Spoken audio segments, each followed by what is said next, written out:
Hi, my name's Pete Troilo with Devex. I'm the Director of Global Advisory and Analysis. Thanks for joining this Google Hangout. I'm here with John Norris, the Executive Director, Sustainable Security and Peacebuilding Initiative at the Center for American Progress. John, thank you very much for joining us. Hi, Pete. Thanks for having me.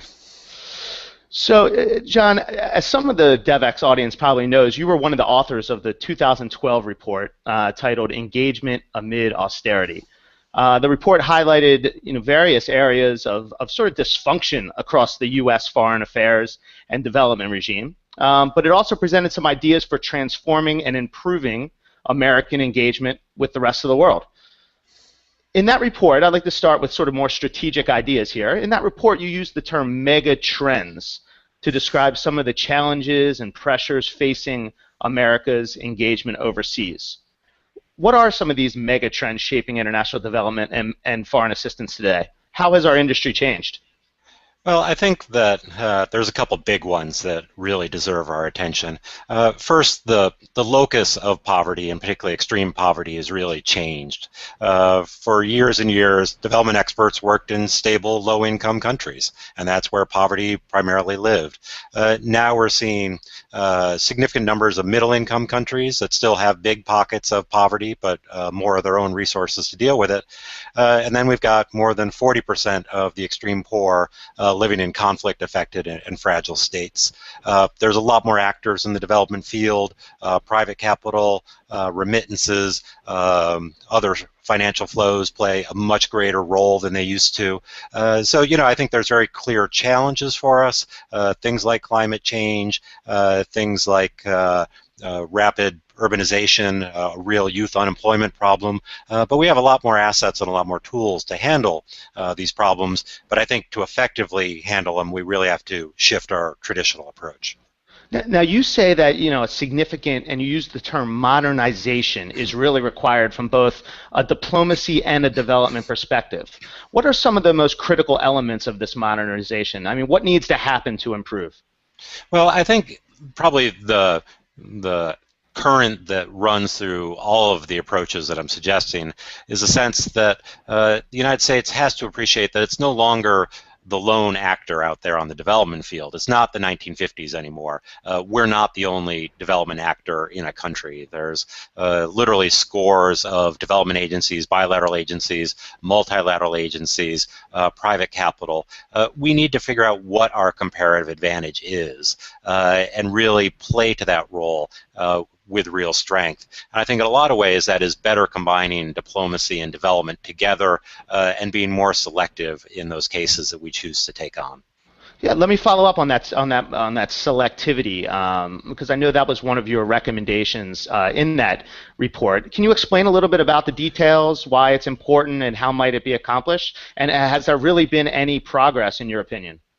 Yeah, I think the real problem is that if you look at the development portfolio of the United States, we're pretty much everywhere. That between economic and security assistance, we still are delivering to about 140 countries around the world every year, which really, given the 187 or 193 members of the UN, we're giving aid to almost everyone. Despite the fact that we've got a much better sense of the conditions where aid will be successful. So we tend to spread money all over the place instead of really investing it where we think it will make a difference and where it can work. For example, we have kind of dribs and drabs of several millions of dollars flown into a place like Belarus, where we know the government is not hospitable to reform. They're not a development-friendly government. Our money there is not going to move the needle on development in a substantial way, and I think we could make much more impact by sinking more money into fewer places. The administration has, I think, to an extent, tried to be more selective and more focused, but it's a real struggle, and I think one of the age-old struggles is that, well, AID would probably prefer to be more selective. They perpetually get outvoted and outgunned by the State Department. Ambassadors, assistant secretaries say, well, we'd really like some aid money for Belarus. It sends an important signal. So we end up with a very undisciplined portfolio at the end of the day. I see. I see. Let's talk a little bit more in depth about USAID. So, in a lot of your work, John, you discuss this very interesting history and evolution of USAID. I think it's not something that a lot of the DevX audience might be familiar with. I mean, dating back to the 1990s when Congress was trying to abolish the agency, through the latter part of the 90s into the 21st century when you had these severe budget cuts which triggered layoffs and major staff reductions. All of this sort of describes a very troubled USAID, and it pushed USAID from my reading to rely on contractors. Then comes September 11th, 2001, and over the next decade, funding more than triples, and direct hire staff increases by more than 66%. So, how does this history and evolution affect the USAID we're working with today? I think there's some important legacies from it. I think that the real result of the very difficult period during the 1990s when the Congress, led by Senator Jesse Helms, tried to abolish AID and fold it into the State Department with a fair amount of support from the State Department at the time. Budgets were really slashed. An awful lot of the expertise that had made AID a global leader in development was lost. There were only a handful of agricultural experts left at the agency. More and more, it was an agency that handed out money without real technical expertise of itself. And I think it's hard to get development right when the U.S. government is just a contracting agency. So I think it really became a pass-through for money. I think we've seen, as you mentioned, staff really rebuilt over the last decade, so I think that expertise is being restored. But we still have an agency that is particularly thin in middle management. It's got a very young staff. Most of its staff has been there less than 5 years, so it's got a core of kind of older, very senior staff, a big junior staff, and not much in the middle. And bureaucracies, to be effective, you do need that middle layer. And I also think the bruising experience of the 90s left AID fairly risk-averse as a culture, that they are used to being beat up by Congress. They're used to an American public that thinks that 20% of the federal budget gets spent on development programs. They think that more money is spent on AID than DOD, and wild misperceptions, so that I think that AID often worries that even their smallest mistake, as has often been the case, will blow up on Capitol Hill and be held against them. So there are times where I think it has a tendency to fund programs, projects, ideas that even though they may not result in lasting change, are fairly safe and have some measure of support from Congress or the public. So I think it really has made it something of an anomaly in terms of federal agencies. But I think the rebuilding that's taken place during the last decade is fairly promising. I think AID's gotten a lot of capacity back. It's still getting its sea legs under it. And I think the experiences in Iraq and Afghanistan, which started out, I think, initially quite bad for AID, I think has forged some important learning experiences going forward. So part of that, I think, I mean, the Iraq and Afghanistan, that really would characterize, our assistance and development involvement over the course of the last decade. I mean, and you say that actually has fundamentally changed how America delivers assistance around the world. Can you elaborate a little bit? How so? Sure. I think that after September 11th, there was very wide recognition, particularly among Republicans in the United States, that the assistance programs had been allowed to decay too long, and they were an instrumental part of our toolbox for international engagement. And I think that was a pretty profound step forward, and there were real investments there. At the same time, AID was being called on to deliver assistance in real time in very unsettled environments with a staff that was being rebuilt on the fly and with not a great set of tools for working in those environments. So I think we saw enormous amounts of money wasted. We saw state and DOD much more interested in development than they ever were. And I think that's a mixed bag for AID. It's great to have the Secretary of State and Secretary of Defense support the development mission and care about it and want to see it well resourced. But at the same time, I think in both settings we saw that DoD and the State Department don't necessarily know a whole lot about how development actually works. That development, good development, sound development, as most Devex followers and readers know, it takes patient engagement. It takes time to talk to local actors. It has to be locally led. It has to be carried out in a way that builds up the resources of local actors. And I think particularly DoD saw that as kind of thumb twiddling by AID at times, particularly early on in Iraq and Afghanistan.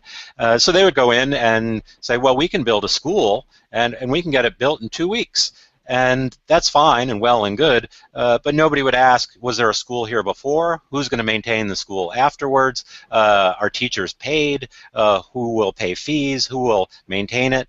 And I think as a result, in both Afghanistan and Iraq, we saw an awful lot of schools, hospitals, other projects where there was a real push for speed by the White House, by DoD, by state, that fell apart after a year or two because people didn't take the time to ask those very important questions early on, which most development experts recognize as fairly self-evident.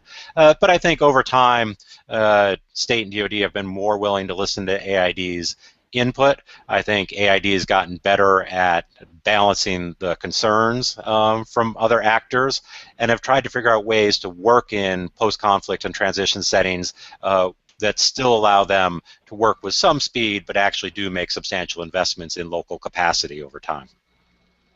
Interesting. So as we try to sort of distance ourselves from those two wars, I wanted to ask a little bit about how USAID is spending money now and moving into the future. A foreign policy article that you wrote titled "Hired Gun Fight" attracted a lot of attention in Washington, attracted a lot of attention from Devex from the Devex audience and readership. So let me just paint the picture real quick. I think, on the one hand, you have a USAID administrator, Rajiv Shah, saying, and I quote, "no longer satisfied with writing big checks to big contractors and calling it development." And then you have this corresponding procurement reform, that was really founded on this goal of channeling more and more funds locally and essentially reducing reliance on large American for-profit firms. So despite these moves, at the same time, in the very recent past, the proportion of USAID money directed to American for-profits has actually increased. And then on top of that, you have, I think some very valid arguments that, spending locally, presents a real risk of waste, fraud, and abuse. And then you have the reality that a lot of American for-profit firms are the ones with the capacity and the know-how to bid and deliver on some of the more complex USAID projects, and they have the experts to do it. So, John, I mean, what gives here? How do you see this playing out in the next 3 to 5 years? Yeah, I mean, I have been a supporter for procurement reform, which I think was not particularly well rolled out and launched by AID, and I think there were a lot of problems, particularly in how they message it. And it's hard to get people to go to the barricades around something called procurement reform. But, it's a big deal, and how you spend the money is really important. I think the reality of that period at AID that we talked about, where it really lost a lot of its direct hire staff and was hollowed out, meant that we entered a period where we were seeing 90% of AID grants and contracts go to American NGOs, for-profits, firms, others, and that is an extraordinarily high amount, and that is higher than, I believe, any other aid agency in the world. And it is hard for me to believe that we can't find capable local actors to work with for more than 10% of the aid portfolio. So, I think the motives behind this are sound.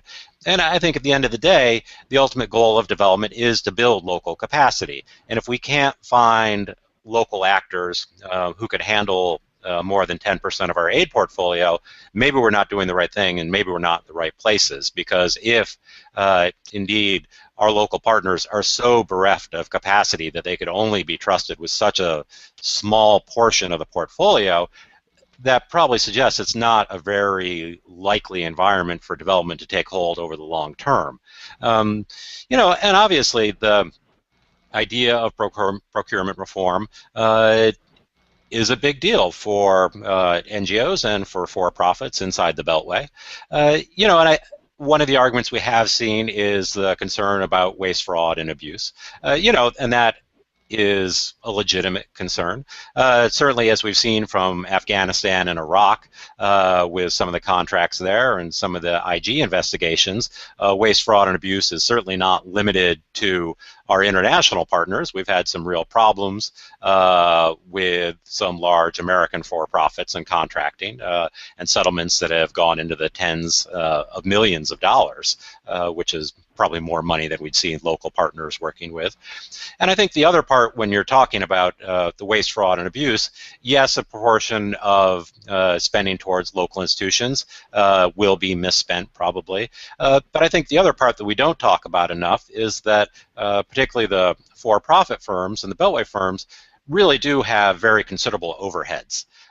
So we spend a very large chunk of money on overhead inside the Beltway, flying people back and forth, higher salary structures than we would see with our local partners, and that's real money, and that is a real difference. So there are times, I think, where a fair reading would say that spending some extra time to build up the capacity of local actors will probably save us some money over time, and certainly make it so that long-term development is much more successful. I think that progress to date on procurement reform, AID's started to roll out some numbers. I think a big ship turns slowly, and I think that taking the time and trying to do it right and recognizing that the skills that we're going to need to see in AID missions is going to be very different if we actually want to build the capacity. AID has horrible contracting and grant procedures. They're way too bureaucratic. I think that's something that local partners, international partners, for-profits, NGOs, and anybody who's ever dealt with an AID grant or contract would agree on. I worked at the International Crisis Group for a period of time. We had an AID contract at one point, and we had field workers in Darfur there, working in a very hazardous environment, doing field analysis of what was going on at a point when that conflict was really flaring. And there were times where AID seemed most concerned that our local analysts filled out their timesheets. And is that a good use of kind of staff resource and time? So I think we need easier procedures, and we need to recognize that if we are going to have more local partners work in development, we're going to need more people in AID missions who have the skills and patience to work with local partners to make it so that they don't have problems with accounting, they don't have problems with waste, fraud, and abuse, then they're able to meet the paperwork requirements that AID brings along with it. And hopefully there will also be a concurrent effort to make AID's processes easier so that not only local actors have more access to grants and contracts, but I think traditionally American subcontractors have more access to prime contracts, because I think because the procedures have been so complex, we end up with lots and lots of umbrella contracts where the biggest firms and NGOs get it and then farm it out to subs. And I think we've seen some interesting innovation over the last couple of years where we've had grants and contracts set up where there's an American NGO or contractor in the lead for the first 3 years of a grant or contract, and then a local partner as a lead for the out years, with American becoming the sub for those out years. So, I think there are some interesting things being done. I think the air has cleared substantially, and hopefully they continue to make progress. Interesting. So there is some innovation going on in the procurement game, and there's an opportunity to strike a better balance, I think. Some final thoughts, John. I think the Obama administration record has been a little bit mixed, depending on who you talk to. What do you think of Mr. Obama's development legacy? I think it's a very different environment. I think in part it was in some ways easier for President Bush, that he was operating at a time when congressional spigots for funding were wide open. And there was a lot of bipartisan support for all kinds of international engagement. I think something like PEPFAR was easier for a Republican president than a Democratic president, because there was obviously fairly significant Democratic support for HIV/AIDS programs, and to have a reasonably conservative Republican president saying this should be a signature investment and initiative for the United States, that brought a lot of people along. So that led to a historic investment that I think really has significantly changed the arc of the global HIV/AIDS pandemic. And I think we should congratulate President Bush and supporters in both parties for that. And I think that President Obama has had a very different hand dealt to him. Had to deal with a very cranky Congress, had to deal with real budget austerity, and trying to wind down wars in Afghanistan and Iraq at the same time, along with a very unsettled situation in the Middle East. But I think the administration has done some interesting things. I think the Feed the Future initiative, I think procurement reform, I think continued efforts to look at how to better integrate private financing with more traditional development flows, to rely more on innovation and appropriate innovation that is workable and scalable. I think those are all really important things. And I think by and large, the team of people that the Obama administration has put in key aid positions, they're generally pretty good, and they care about development, and they know about development. So it certainly hasn't been an easy environment, but I think the legacy won't be a bad one at the end of the day. And what if Republicans take the White House and Congress in 2016? Any major changes you see there? Well, Obviously I think, some. yeah, I think the key thing about development that a lot of people get wrong is that there's this kind of misperception out there that Republicans hate foreign aid and hate foreign assistance, when the truth of it is there's a tendency for Republicans to demagogue against development and foreign assistance when they're not in the White House. They love it when they're in the White House. The largest periods of growth in the foreign assistance budget have all come under Republicans, particularly President Bush, President Reagan, and President Eisenhower. Those were the three big spikes in American development spending.